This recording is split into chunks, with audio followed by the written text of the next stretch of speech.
कैसे हैं सभी छात्र और छात्राएं। चलिए मैं आपका अपना टीचर गुलशेर गौड़ आज मैं आप लोगों के लिए भारतीय इतिहास, प्राचीन भारतीय इतिहास का टॉपिक लेकर आया हूं। और प्राचीन भारतीय इतिहास में भी एक ऐसा टॉपिक जिसने भारतीय इतिहास में एक महत्वपूर्ण भूमिका निभाई है और आगे चलकर उसका एक नाम भी बड़े पैमाने पर रोशन हुआ है। वो है आपका भारत में चोल साम्राज्य की स्थापना। ठीक, तो आइए देखते हैं क्या है चोल साम्राज्य। विषय है प्राचीन भारतीय इतिहास और टॉपिक है चोल वंश। पार्ट 1 है इसका। ठीक है, आप इसे पार्ट 1 में रखें। ठीक है, पार्ट 1 इसे हम 2 पार्ट में करके पढ़ेंगे, पार्ट 1 और पार्ट 2। तो आज की जो हमारी क्लास है ये है पार्ट 1। चलिए देखते हैं। एक तो क्वेश्चन एग्जाम में यही आता है डायरेक्ट कि चोल वंश की स्थापना किसने की थी, या चोल वंश की स्थापना किस वर्ष हुई थी, या चोल वंश की स्थापना किस शताब्दी में हुई थी। तो देखिए, चोल वंश की स्थापना जो हुई थी वो हुई थी 9वीं शताब्दी में। अगर शताब्दी पूछे आपसे तो आंसर हो जाएगा 9वीं शताब्दी, और वर्ष पूछे 850 से 870 ईस्वी के मध्य। 850 से 870 ईस्वी के मध्य चोल वंश की स्थापना हुई थी। क्लियर है यहां तक के? इस वंश का जो संस्थापक था वो था आपका विजयालय। चोल वंश का जो संस्थापक था कौन था? विजयालय। कौन? विजयालय। इसकी राजधानी क्या थी? अगर पूछ ले, चोल वंश के जो शासक थे विजयालय, इन्होंने अपनी राजधानी किसे बनाया था? तो इनकी राजधानी थी, एक तो थी तंजौर और इसी का दूसरा नाम था तंजावुर। तंजौर या तंजावुर। क्या थी राजधानी? तंजौर या तंजावुर। ठीक है, नेक्स्ट है तंजावुर का वास्तुकार, जो इस शहर को बनाने वाला, इसका आर्किटेक्चर था, जिसने इस शहर को बनाया था, इसका खाका बनाया था, ढांचा बनाया था तंजावुर का, वो था कुजर मल्लन राजाराज। कुजर मल्लन राजाराज। कुजर मल्लन राजाराज ने तंजावुर का स्ट्रक्चर बनाया था। ये आर्किटेक्ट था तंजावुर का। ठीक है, नेक्स्ट है एक क्वेश्चन आता है कि चोल वंश के किस शासक ने नर केसरी की उपाधि धारण की थी? तो चोल वंश का जो शासक था जिसने नर केसरी की उपाधि ली थी वो था विजयालय। विजयालय ने ही नर केसरी की उपाधि ली थी। और विजयालय किस वंश का शासक था? चोल वंश का शासक था। क्लियर है यहां तक के? कोई डाउट? चलिए नेक्स्ट है, इसी वंश का एक शासक हुआ आदित्य प्रथम ने उपाधि ली थी। इसने एक उपाधि ली थी कोदंड राम। कोदंड राम की उपाधि लेने वाला चोल वंश का जो शासक था वो था आदित्य प्रथम। कौन था? आदित्य प्रथम। नेक्स्ट है इस वंश के मतलब चोल वंश के शासक राजाराज प्रथम ने नया प्रांत, इन्होंने एक प्रांत या राज्य की स्थापना की थी। किसने? राजाराज प्रथम ने, जिसे मुमाटी चोलपुरम कहा जाता है। तो मुमाटी चोलपुरम जो शहर था या प्रांत था या राज्य था, या कह सको आप, कभी कभी एग्जाम में प्राचीन काल में देश भी पूछ लेता है, तो उसकी स्थापना किसने की थी? राजाराज प्रथम ने। क्लियर है यहां तक के? कोई डाउट? नेक्स्ट है राजाराज प्रथम ने ये शैव धर्म को मानता था, बल्कि ये नहीं, ये जो सभी जो चोल शासक थे ये पूरे ही शैव धर्म को मानने वाले थे, पूरे ही शैव धर्म को मानता था। और इसने तंजौर में राजराजेश्वर शिव मंदिर का निर्माण कराया था। तो क्वेश्चन आता है एग्जाम में, तंजौर में राजराजेश्वर जो मंदिर है वो किसे समर्पित है? शिव को।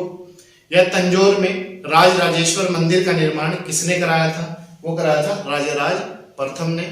और ये मंदिर शिव से संबंधित है, शिव धर्म से संबंधित है, शिव की इसमें पूजा होती है। क्लियर है यहां तक? Very good. इसके बाद है चोल साम्राज्य का सबसे ज्यादा जो विस्तार हुआ था, ये क्वेश्चन भी बार बार पूछा जाता है कि जो चोल वंश था उसका जो सबसे ज्यादा विस्तार हुआ था, सबसे ज्यादा प्रोग्रेस हुई थी, सबसे ज्यादा सीमाओं का खोली गई थी, सबसे ज्यादा सीमाएं जोड़ी गई थी, उसका जो वो हुआ था सबसे ज्यादा विस्तार, वो किसके काल में हुआ था, किस चोल राजा के काल में हुआ था? तो ये आपका जो है राजेंद्र प्रथम के काल में चोल साम्राज्य का सबसे ज्यादा विस्तार हुआ था। क्लियर है यहां तक के? कोई डाउट? चलिए, वेरी गुड। जो बच्चे क्लास में बैठे हुए समझ रहे हैं ना, चोल वंश का जो सबसे ज्यादा विस्तार हुआ था, चोल साम्राज्य की जो स्थापना और जब सबसे ज्यादा सीमाओं का विस्तार हुआ था और सबसे ज्यादा क्षेत्र बढ़ा था, वो किसके कार्यकाल में बढ़ा था? राजेंद्र प्रथम के काल में। क्लियर है? Very good. नेक्स्ट, इसी ने राजेंद्र प्रथम ने बंगाल के शासक महिपाल को पराजित किया था। इसका एक युद्ध हुआ था, बंगाल के जो शासक था महिपाल, उनसे एक युद्ध हुआ था और उसे इसने पराजित कर दिया था, इसने हरा दिया था, उसे युद्ध के मैदान में पीछे हटा दिया था इसने। तो उसे युद्ध के बाद बंगाल के शासक महिपाल को पराजित करने के बाद तो इसने गंगेकोंड चोलपुरम की उपाधि ली थी। ये अभी उत्तराखंड पीसीएस में क्वेश्चन आया था कि किस शासक ने गंगेकोंड चोलपुरम की उपाधि ली थी?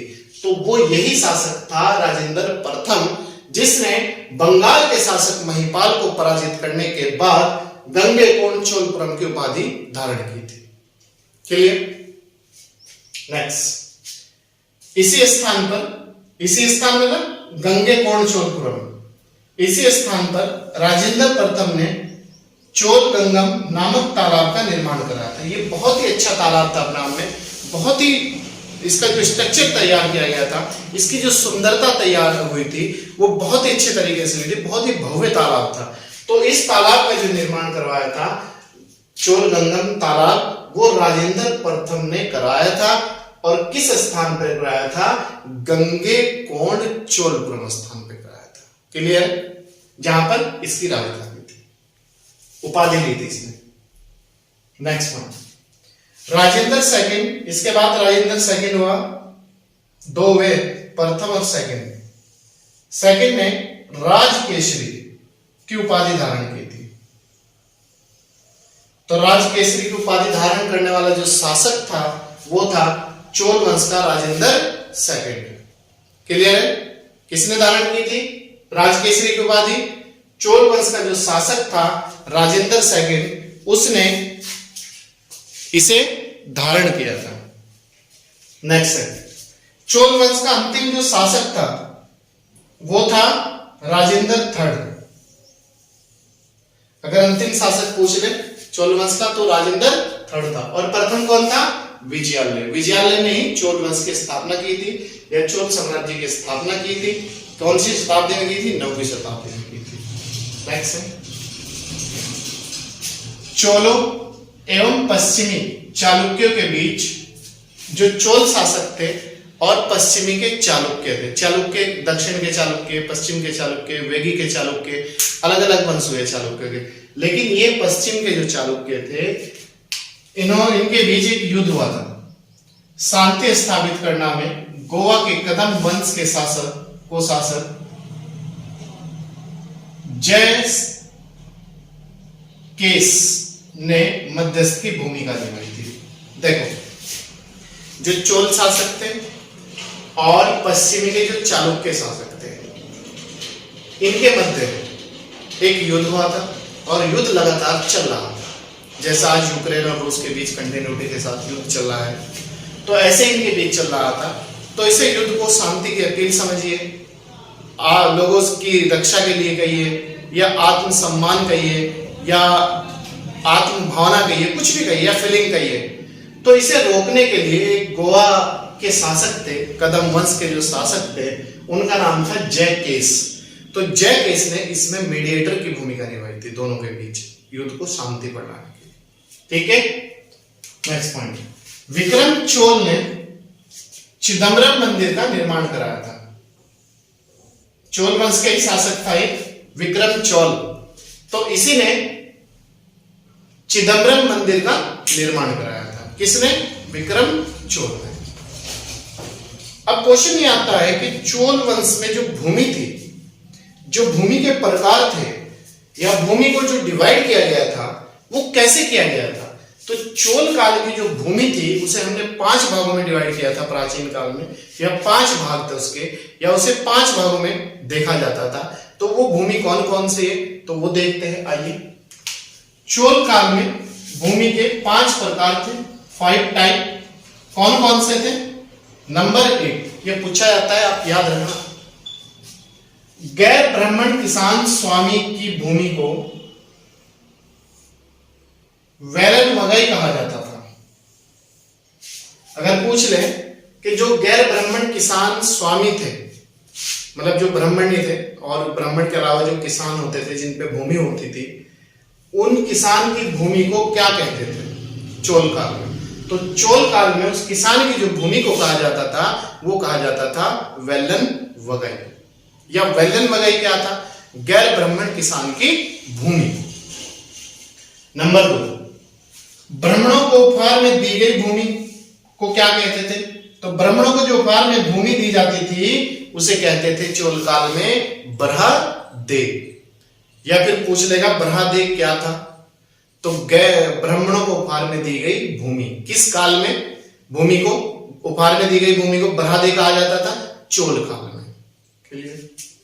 नंबर 3, किसी विद्यालय के रख रखाव की भूमि को शाला भोग कहते थे। मतलब जैसे किसी विद्यालय में कोई भूमि होती थी तो उसकी देख रेख करने के लिए जो समिति होती थी उस समिति को कह लो आप शाला भोग कहते थे। या फिर किस काल में कहते थे शाला भोग विद्यालय की भूमि को, देख रेख को? वो कहते थे चोल काल में। क्लियर है? किसी विद्यालय के रख रखाव की भूमि को चोल काल में क्या कहते थे? शाला भोग। क्लियर है? चौथा पॉइंट है हमारा, मंदिरों को उपहार में दी गई भूमि को, जो मंदिरों को उपहार में भूमि दे दी जाती थी, जैसा आज भी दे दिया जाता है, किसी मंदिर को, किसी मस्जिद को, किसी चर्च को, गुरुद्वारे को कोई भी भूमि दे देता है कि भाई ये हम भूमि अपनी मृत्यु के बाद इन्हें उसमें देना चाहते हैं, वक्त में देना चाहते हैं। तो ऐसे ही पहले भी देते थे। तो चोल काल में जो मंदिरों को उपहार में भूमि दी जाती थी तो उसे कहते थे देवदान। क्या कहते थे? देवदान। या देवदान क्या थी? मंदिरों को उपहार में दी गई चोल काल में भूमि। क्लियर? 5वां पॉइंट है, जैन स्थानों को दान में दी गई भूमि को पल्लिन पचद्दम कहा जाता था। पल्लिल चद्दम, पल्लिल चद्दम या पल्लिल चद्दम क्या थी? जैन स्थानों को दान में दी गई भूमि। किस काल में? चोल काल में। क्या था? पल्लिल चद्दम। ये लिखा हुआ पल्लिल चज्जम या चद्दम, एक ही बात है। कभी कभी एग्जाम में चज्जम आ जाता है, कभी कभी चचद्दम आ जाता है, कभी कभी चद्दम आ जाता है, तो एक ही आंसर रहना है सर, आप बिल्कुल निश्चित रहें। आप इतना, तो ये था हमारी क्लास का इतिहास का पार्ट 1, और इसका पार्ट 2 आपको जल्द ही उपलब्ध हो जाएगा। आप पार्ट 1 और पार्ट 2 दोनों मिलाकर इतिहास के चोल वंश को पढ़ें। उसके बाद आप कोई भी एग्जाम दीजिएगा, आईएएस से लेके पीसीएस, ग्रुप सी, पीसीएसजे और सीटेट, यूटेट, एक्सवाईजेड, जितने भी आपके पुलिस, एसआई वगैरह जितने भी छोटे छोटे एसएससी, बैंक, रेलवे एग्जाम है, सब दीजिएगा, आप नो टेंशन हो, कोई भी इससे बाहर आपका क्वेश्चन नहीं रहेगा। ठीक है? तो चलिए आज की क्लास यही समाप्त करते हैं। और अगर आप हमारे YouTube चैनल पर नए हैं तो सब्सक्राइब कर लीजिएगा प्रतिदिन 3 क्लास पाने के लिए। लाइक और शेयर जरूर कीजिएगा। और एक हफ्ते में 3 क्लास दिए जाते हैं, 3 करंट अफेयर की क्लास रहती है और 3 टेस्ट रहते हैं संडे में। तो वो टेस्ट आपके सब प्ले लिस्ट में पड़े हुए हैं, आप वहां से जाके पढ़ लें। और अगर पुराने हैं तो कंटिन्यूटी के साथ बने रहिएगा और नए नए लोगों को जोड़ने के प्रयास कीजिएगा और ज्यादा से ज्यादा लाइक और शेयर कीजिएगा। चलिए, मैं आपका अपना teacher Kulshekhar Gaur, thank you.